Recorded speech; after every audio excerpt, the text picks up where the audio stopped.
ಒಂದೇ ನಾಡು ಒಂದೇ ಕುಲವು ಒಂದೇ ದೈವವು. ದಾರಿ ಇದು, ಅಲ್ಲಿ ಜೀಪ್ ನಿಂತಿದೆ ನಮ್ಮದು ನೋಡಿ. ಆ ದಾರಿ ಅಲ್ಲಿಂದ ಇಲ್ಲೆಲ್ಲ ಬರ್ತಾ ಚಿಕ್ಕ ಗಿಡ ಇವೆ. ಇಲ್ಲಿ ದನಗಳು ಕುಡಿಯುವ ನೀರಿನ ಒಂದು ಟ್ಯಾಂಕ್ ಇದೆ ಇಲ್ಲಿ. ಇದಾದ ನಂತರ ಹಿಂದುಗಡೆ ನಮ್ಮ ತೋಟ ಇದೆ ನೋಡಿ. ಇವು ಲಿಂಬೆ ಗಿಡಗಳಿವು. ಲಿಂಬೆ ಗಿಡ ಅಲ್ಲೇನು ಟ್ಯಾಂಕ್ ಕಾಣಿಸ್ತಿದೆ ಅಲ್ಲಿ. ಇದೆ ನೋಡಿ, ಇದು ಟ್ಯಾಂಕ್, ಇದು ನೀರಿನ ಟ್ಯಾಂಕ್. ಇದು ನೋಡಿ, ಇದು ನೀರಿನ ಟ್ಯಾಂಕ್ ಇದು ಅಲ್ಲಿ ಕಾಣಿಸ್ತಾ ಇರೋದು. ಆ ನೀರಿನ ಟ್ಯಾಂಕ್ ಆ ಕಡೆ ಮಾವಿನ ಗಿಡಗಳಿವೆ. ಬನ್ನಿ ಅಲ್ಲಿಗೆ ಹೋಗೋಣ, ತೋರಿಸ್ತೀನಿ ನಾನು.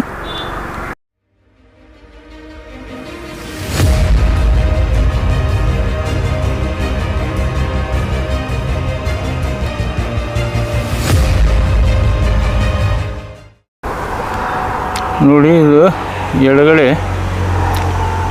ಲಿಂಬೆ ಗಿಡ ಕಾಣಿಸ್ತವೆ.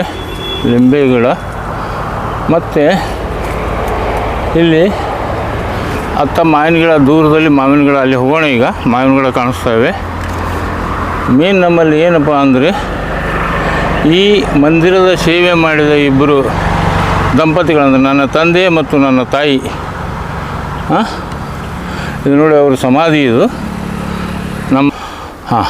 ಇದು ಸಮೀಪದಿಂದ ತೋರಿಸ್ತಾ ಇದ್ದೇನೆ ನಮ್ಮ ತಂದೆ ತಾಯಿಯ ಸಮಾಧಿಗಳನ್ನು. ಇದು ಕೆಂಪು ಬಣ್ಣ ಹಚ್ಚಿರೋದು ಗುರುಲಿಂಗಪ್ಪ ಕೆಂಚಪ್ಪ ಹೆಗಡ್ಯಾಳ್ ಅವರು. ಆ ಕಡೆ ವೈಟ್ ಏನಿದೆ ಅವರ ಧರ್ಮಪತ್ನಿ ಕಮಲಾ ಹೆಗಡ್ಯಾಳ್ ಅಂತ. ಇವರ ಸಮಾಧಿಯನ್ನು ಮಾಡಿದ್ದೇವೆ ಇದನ್ನು. ಈಗ ನೋಡಿ, ಅಲ್ಲಿಂದ ತೋರಿಸಿದ್ದೆ ನಿಮ್ಗೆ. ಇದು ನನ್ನ ತಾಯಿದು ಇದು ಸಮಾಧಿ. ಇದು ನನ್ನ ತಂದೆದು ಗುರುಲಿಂಗಪ್ಪ ಹೆಗಡ್ಯಾಳ್. ಇದು ಕಮಲಾ ಗುರುಲಿಂಗಪ್ಪ ಹೆಗಡ್ಯಾಳ್ ಧರ್ಮಪತ್ನಿ. ಇವರು ನಮ್ಮ ಸಾಯಿ ಮಂದಿರದ ಜೀರ್ಣೋದ್ಧಾರ ಅಂದ್ರೆ ಏನು ನಡೆದು ಎಲ್ಲ ಸೇವಾ ಮಾಡಿ ಇವತ್ತಿನ ತನಕ ಈ ಮಟ್ಟಕ್ಕೆ ತಂದು ಬಿಟ್ಟು ಹೋಗಿದ್ದಾರೆ, ನನ್ನ ಕೈಯಲ್ಲಿ ಒಪ್ಪಿಸಿ ಹೋಗಿದ್ದಾರೆ. ನನ್ನ ಜೀವನವನ್ನೇ ಬದುಕಿಸಿದ್ದಾರೆ ಇವರಿಬ್ಬರು. ಇವರಿಗೆ ನನ್ನ ಜನ್ಮದ ಎಷ್ಟು ಜನ್ಮ ಹುಟ್ಟಿದ್ರು ಇವ್ರ ಹೊಟ್ಟೆಯಿಂದೇ ಹುಟ್ಟಬೇಕಂತ ಬೇಡ್ಕೋತೀನಿ ನಾನು. ನಿಜವಾದ ತಂದೆ ತಾಯಿ ಅಲ್ಲದಿದ್ದರೂ ನನ್ನ ಸಾಕ ತಂದೆ ತಾಯಿಗಳಿವರು. ನನ್ನ ನಿಜವಾದ ತಂದೆ ತಾಯಿಗಿಂತ ಹೆಚ್ಚಿನ ಒಂದು ಋಣ ನನ್ನ ಮೇಲೆ ಹಾಕಿ ಹೋಗಿದ್ದಾರೆ. ಅದನ್ನು ನಾನು ಎಷ್ಟು ಜನ್ಮ ಹುಟ್ಟಿದ್ರು ಇವರು ಹೊಟ್ಟೆಯಲ್ಲಿ ಹುಟ್ಟಬೇಕಂತ ನಾನು ಬಾಬಾನಲ್ಲಿ ಬೇಡ್ಕೊಳ್ತೀನಿ. ನೋಡಿ ರೈತ ಬಾಂಧವರೇ, ಇದು ಏನಿದೆ ತಮಗೆ, ಇದು ಹಸಿರದೊಂದು ಶೆಡ್ ಕಾಣಿಸ್ತಾ ಇದೆಯಲ್ಲ, ಇದು ಇದು 2,500 ಲೀಟರ್ದು ಗೋಕೃಪಾಮೃತ ಮಾಡಿದ್ದೀನಿ ಇದರಲ್ಲಿ. ಅದನ್ನು ಮಾಡಿ ಏನು ಮಾಡ್ತೀನಿ ಅಂದರೆ, ಈ ಟ್ಯಾಂಕು ದಿಗಾವೆ, ಈ ಟ್ಯಾಂಕ್ನಲ್ಲಿ ಔಟ್ಪುಟ್ ಕೊಟ್ಟಿದ್ದೀನಿ. ಇದನ್ನು ಬಿಡ್ತೀನಿ ಒಳಗಡೆ ಬಿಡ್ತೀನಿ. ನೋಡಿ ಎಷ್ಟು 60,000 ಲೀಟರ್ ಟ್ಯಾಂಕ್ ಇದೆ ಇದು. 10-12 ವರ್ಷ ಆಯಿತು ಇದು ಕಟ್ಟಿಸಿ. ಕಟ್ಟಿಸಿ 10-12 ವರ್ಷ ಆಯಿತು ಇದನ್ನು. ಇದರಲ್ಲಿ ಅದು ಗೋಕೃಪಾಮೃತ 2,500 ಲೀಟರ್ ಬಿಟ್ಟು ಕೆಲವೊಮ್ಮೆ ಬುಡಕ್ಕೆ ಬಿಡ್ತೀನಿ, ಕೆಲವೊಮ್ಮೆ ಸ್ಪ್ರೇ ಮಾಡ್ತೀನಿ ನಾನು ಇದನ್ನು. ನಾನು ಆರ್ಗ್ಯಾನಿಕ್ ಮಾಡೋದಕ್ಕೆ ಇದೊಂದು ದೊಡ್ಡ ಸಾಕ್ಷಿ ನಿಮಗೆ. ನೋಡಿ, ಇದು ಈಗ ನೀರು ಬರ್ತವೆ. 2 ಬೋರು ಸತತ ಈ ಥರ ಇಂಥ ಬೇಸಿಗೆಯಲ್ಲಿ ನೀರು ಬೀಳ್ತವೆ. ಇಷ್ಟು ಈ ಥರ 2 ಬೋರ್ ನೀರು ಬೀಳ್ತವೆ ಇವು. ನೋಡಿ ಅಲ್ಲೊಂದಿದೆ, ಆ ಬೋರ್ನಲ್ಲೂ ನೀರು ಬೀಳ್ತದೆ. ಇಂಥ ಬರಗಾಲ, ಒಂದು ವರ್ಷ ಮಳೆ ಆಗಿಲ್ಲ. ಈಗ ಒಂದು ಭಯಾನಕ ಬಿಸಿಲು ಬೇಸಿಗೆಯಲ್ಲಿ ದೇವರು ಸಾಯಿಬಾಬಾ ಮತ್ತು ಕೊರಂ ತಾಯಿ ನಮಗೆ ಇದನ್ನು ದಾನ ಒಂದು ಇದು ಮಾಡಿದ್ದಾರೆ, ನಮಗೆ ದೇಣಿಗೆ ಕೊಟ್ಟಿದ್ದಾರೆ ಅಂತ ಹೇಳ್ಬೋದು ನಮಗೆ. ನೋಡಿ ಇದೇನದಿಲ್ಲ, 2,500 ಲೀಟರ್ ಗೋಕೃಪಾಮೃತ ತಮಗೆ ತೋರಿಸ್ತೀನಿ. ಆಮೇಲೆ ಅದು ಮಾವಿನ ಗಿಡ, ಅದು ಜರ ಉಠಾಕೆ ಮಾರು ಜರ ಮಾವಿನ ಗಿಡ. ಅದು ಏನು ಕಾಣಿಸ್ತಾ ಇದೆ ಎಲ್ಲ ಮಾವಿನ ಗಿಡಗಳಿವು, 300 ಕೇಸರ ಮಾವಿನ ಗಿಡಗಳಿವು. ಆ ನಂತರ ಇದು 12 ವರ್ಷದ ಲಿಂಬೆ ಗಿಡಗಳಿವು. ನೋಡಿ ಲಿಂಬೆ ಗಿಡಗಳಿವು. ಇವು ಪೂರ ಮರ ಆಯ್ತಾ ನಿಂಬೆ ಗಿಡಗಳಿವೆಲ್ಲ. ಇದು 12 ವರ್ಷ ನಿಂಬೆ ಗಿಡ. ಇದು 10 ವರ್ಷದ ಮಾವಿನ ಗಿಡಗಳು, 300 ಮಾವಿನ ಗಿಡಗಳು. ಆ ನಂತರ ಹೊಸ 8 ವರ್ಷದ ಲಿಂಬೆ ಗಿಡಗಳು ಪಕ್ಕಕ್ಕಿವೆ.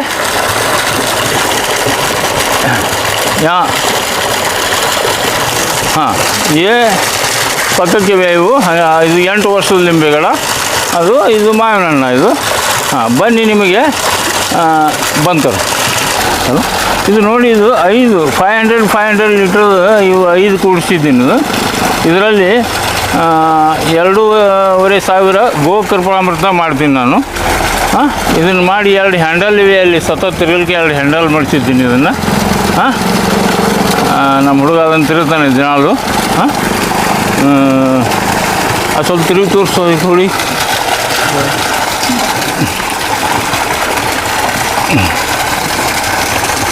ಹಾಂ, ನೋಡಿ ಈ ಥರ ಒಳಗಡೆ ನಾವು ತಿರುಗ್ತೇವೆ ಇದನ್ನು. ಹಾಂ, ತಿರುವಿ 2 ಕಡೆ ಮಾಡಿಸಿದ್ದೀನಿ. ಇದು ದಿನಾಲು ನಮ್ಮ ಹುಡುಗ ಇವನು ರಮೇಶ ಅಂತ ತಿರುಗ್ತಾ ಇದ್ದಾನೆ, ತಿರುಗಿಸ್ತಾ ಇರ್ತಾನೆ ಯಾವತ್ತು. ಇದನ್ನು ಮಾಡಿದ್ದೀನಿ. ಸ್ವಲ್ಪ ಇದನ್ನು ತೆರೀದು ಅದ್ರ ಮ್ಯಾಲೆ ತಟ್ಟು ಹೊಸ ಅಂತ ಹೇಳಿದ್ನಲ್ಲ, ತಟ್ಟು ಹೊಚ್ಚೆಯಲ್ಲಿ ನೀವು ಏನಪ್ಪ ಪಾಲಿಸ್ತೀರಿ ನೀವು? ನಾ ಬಂದಾಗೆ ಗೊತ್ತಾಗ್ತಾವೆ ನೀವು, ನಾ ಇರ್ಲಾರ್ದಾಗ ಏನೇನು ಆಗ್ತಾವೆ ಯಾರಿಗೂ. ನೀರು ತುಂಬಿರಿ ಎಲ್ಲಿದೆ? ಹಾಂ, ಎಲ್ಲಿ ತನಕ ಬಂದದ? ಹಾಂ, ತೆರಿಯೋದು ಒಳಗೆ ಮಾರು ಅಂದರು ಮಾರಿ. ಹಾಂ, ಇದು ನೋಡಿ ಒಳಗಡೆ मारो पकड़ो पकड़ो सर पकड़ो जी अभी ना मैं बोलता हूँ ಹಾಂ ನೋಡಿ ಇದು ಒಳಗೆ ಗೋಕೃಪಾಮೃತ ಇದು ಒಂದು ಟ್ಯಾಂಕ್ನಲ್ಲಿರೋದನ್ನು ತೋರಿಸ್ಕೊಂಡು ಈ ಥರ 5 ಟ್ಯಾಂಕ್ನಲ್ಲಿ ಇರ್ತವೆ. ಹಾಂ ಇದನ್ನು ಒಂದು 15ರಿಂದ 20 ದಿವಸ ಆದ ಕೂಡಲೇ ಬುಡಕ್ಕೆ ಬಿಡ್ತೇವೆ, ಇಲ್ಲ ಸ್ಪ್ರೇ ಮಾಡ್ತೇವೆ. ಹಾಂ ಬಂತು ಅನಿಸ್ತವು ನೋಡಿ ರೈತ ಬಾಂಧವ್ರಿ. ಈಗ ನಾವು ಕೆಳಗಡೆ ಬಂದಿದ್ದೇವೆ. ಇಲ್ಲಿ ಇವು ಲಿಂಬೆ ಹಣ್ಣಿನ ಗಿಡಗಳು, ಹೊಸ ಲಿಂಬೆ ಹಣ್ಣುಗಳು ಅಂದರೆ 8 ವರ್ಷ ಆಯ್ತು ಇವು. ಅದಾದ ನಂತರ ಹಿಂದುಗಡೆ ಇವೇನಿವೆ ಅವು ಮಾವಿನ ಗಿಡಗಳು. ಈಗ ನಾವು ಮಾವಿನ ಗಿಡದಲ್ಲಿ ಲಿಂಬೆ ಗಿಡ ತೋರಿಸಿದೆ ತಮಗೆ 8 ವರ್ಷ ಆಯಿತು, ಇವು ಬರ್ತಾಯಿವೆ. ಇದು ಮಾವಿನ ಗಿಡ ಅಲ್ಲಿದೆ ಆ ತೋಪ, ಆ ಮಾವಿನ ಗಿಡದಲ್ಲಿ ಹೋಗೋಣ ಬನ್ನಿ. ನೋಡಿ ರೈತ ಬಾಂಧವ್ರಿ, ಇದು ನಂದು ಮಾವಿನ ತೋಪ. ಇದು ರೈತ ಬಾಂಧವ್ರಿ, ಈಗ ನಾವು ಮಾವಿನ ತೋಪದೊಳಗೆ ಬಂದಿದ್ದೇವೆ. 300 ಗಿಡ ಇವೆ ಮಾವಿನದು. ಕೇಸರ್ ಮಾವು ಅಂತಾರೆ ಇದಕ್ಕೆ. ಎಲ್ಲ ನಾವು ಬೆಳೆಯೋದು ಸಾವಯವ ರೀತಿಯಿಂದ ಬೆಳೆಯೋದು, ಆರ್ಗ್ಯಾನಿಕ್ ಬೆಳಿತೇವೆ ನಾವು. ಎಲ್ಲ ನಿಮ್ಗೆ ತೋರಿಸಿದ್ನಲ್ಲ, ಗೋಕೃಪಾಮೃತ ಅವು ಇವು ಎಲ್ಲ, ಮಜ್ಜಿಗೆ, ಗೋಮೂತ್ರ ಇವನ್ನೆಲ್ಲ ಬಳಸಿ ನಾವು ಇದನ್ನೆಲ್ಲ ಬೆಳಿತೇವೆ ನಾವು. ಯಾವುದೂ ಯೂರಿಯಾ DAP ಏನೂ ಹಾಕೋದಿಲ್ಲ ನಮ್ಮ ತೋಟದಲ್ಲಿ. ಇವನ್ ಲಿಂಬೆ ಗಿಡಕ್ಕೆ ಕೂಡ ಯಾವುದೇ ನಾವು ಕೆಮಿಕಲ್ ಹಾಕೋದಿಲ್ಲ. ಎಲ್ಲನೂ ಆರ್ಗ್ಯಾನಿಕ್ ಗೋಕೃಪಾಮೃತನೇ ಹೆಚ್ಚು ಬಿಡ್ತೀನಿ ನಾನು ಮೇಲೆ ಕೆಳಗೆ. ಅದನ್ನು ಮಾಡಿದ್ದೀನಿ ನೋಡಿ. ಈಗ ಫಲ ಬರ್ತಾಯಿದೆ. ಇನ್ನೊಂದು ನನಗೆ ಅನಿಸ್ಬಿಟ್ಕೊಂಡು 15-20 ದಿವಸದಲ್ಲಿ ಇದು ಫಲ ಬರ್ಬೋದು. ಆಮೇಲೆ ಭಾಳ ಚೆನ್ನಾಗಾಗುತ್ತೆ ಕಾಯಿ. ನಿಮ್ಗೆ ಎಲ್ಲ ಕಡೆ ತಿರುಗಾಡಿ ನಾನು ತೋರಿಸ್ತೀನಿ ಕಾಯಿ ಹೇಗಾಗಿವೆ ಅಂತ. ಬನ್ನಿ. ಆದರೆ ನಿಮ್ಗೆ ಸುಮ್ಮನೆ ಈಗ ತೋರಿಸ್ತಾ ಇದ್ದೀನಿ ನಾನು ಯಾವ ಥರ ಕೇಸರಾಗಿದೆ. ಪ್ರತಿ ವರ್ಷಕ್ಕಿಂತ ಈ ಸಲ ಏನೋ ಕ್ಲೈಮೇಟ್ ಒಂದು ರಿವರ್ಸಿಗೆ ಸ್ವಲ್ಪ ಕಡಿಮೆ ಇದೆ ಫಲ, ಆದರೂ ಇದೆ. ನೋಡಿ ಈ ಥರ ಇದೆ ಎಲ್ಲ ಕಡೆ.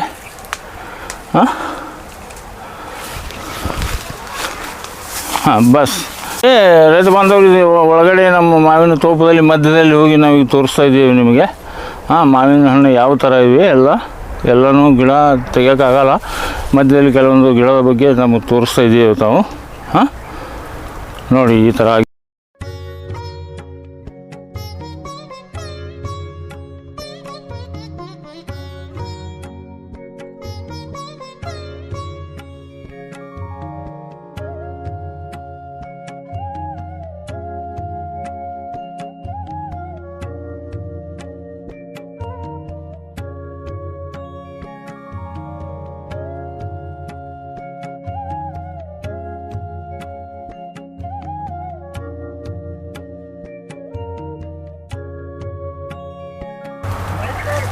ನೋಡಿ ರೈತ ಬಾಂಧವ್ರೆ, ಈಗ ನಾವು ಒಳಗಡೆ ಸ್ವಲ್ಪ ಮಾವಿನ ತೋಪದಲ್ಲಿ ಆ ಕಡೆ ಈ ಕಡೆ ತಿರುಗಾಡಿ ತಮಗೆ ಮರ ತೋರಿಸ್ತಾ ಇದ್ದೀವಿ.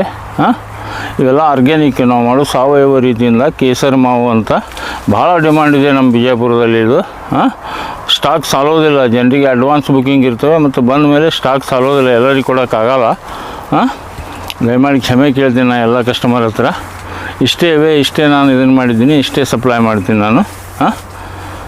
ಬೇಕಾದರೆ ನನ್ನ ಫೋನ್ ನಂಬರ್ ಹಾಕಿರ್ತೀನಿ ಕೆಳಗಡೆ, ಅದನ್ನು ನೀವು ಕಾಂಟ್ಯಾಕ್ಟ್ ಮಾಡ್ಬೋದು. ಸೀಸನ್ ಅಂದರೆ ಇವೆಲ್ಲ ಏನಿದೆ 12 ವರ್ಷದ ಲಿಂಬೆ ಗಿಡ ಇವು. ನಿನ್ನೆನೇ ನಾನು 2 ಗಿಡಕ್ಕೆ ಗೋಕೃಪಾಮೃತ ಸ್ಪ್ರೇ ಮಾಡಿದ್ದೀನಿ ನಾನು. ಯಾವ ಥರ ನೋಡಿರಿ, ಪೇಂಟ್ ಹೊಡೆದಂಗಿವೆ ಎಲ್ಲ ಗೋಕೃಪಾಮೃತದಿಂದ.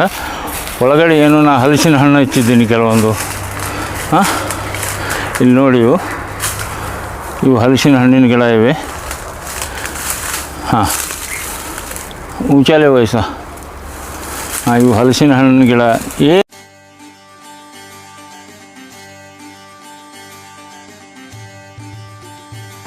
ಹಾಂ, ಹಲಸಿನ ಹಣ್ಣಿನ ಗಿಡ ಇದು. ಹಾಂ, ಇವೆಲ್ಲ ನೋಡಿರಿ 12 ವರ್ಷನ ಲಿಂಬೆ ಗಿಡ ಇವು. ಹಾಂ, ಇವು ಲಿಂಬೆ ಗಿಡ 12 ವರ್ಷದ್ದು ಚೆನ್ನಾಗಿ ಈಲ್ಡ್ ಬರ್ತಾಯಿದೆ ಈಗ.